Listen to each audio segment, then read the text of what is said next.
يغار على دينه وعلى إسلامه.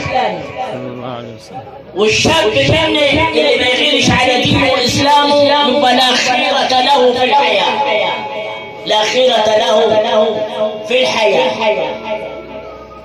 فهذه الليلة أردت منها رسالة أبعثها لكل أب ولكل أم ولكل شاب ولكل طفل،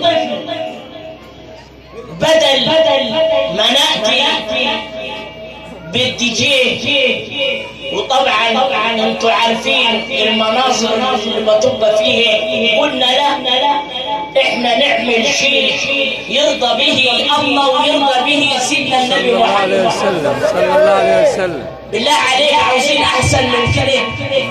لا طبعا. فان شاء الله ليله سعيده لنا جميعا، وربنا يجمعنا واياكم مع الحبيب حضرة سيدنا النبي محمد. طب وحياة حبيبك سيدنا النبي لسمعنا الصلاة على سيدنا النبي. طيب ربنا يبارك في اولادك، لا سمعنا الصلاة على حضرة النبي. العنصر النسائي ربنا يعزنا ويعزكم بسيدنا النبي، لا سمعون الصلاة على سيدنا النبي.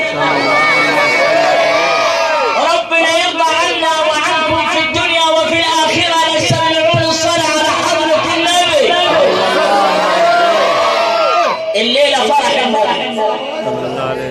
لأن ليس عندنا فأفراحنا وأمسياتنا، ومن هنا أعلنها من اليوم إن حنة بنتي إن شاء الله سوف لا يكون فيها جديد إلا أمسية محمدية نبوية زي هذه الليلة اللي انتوا حتشوفوها.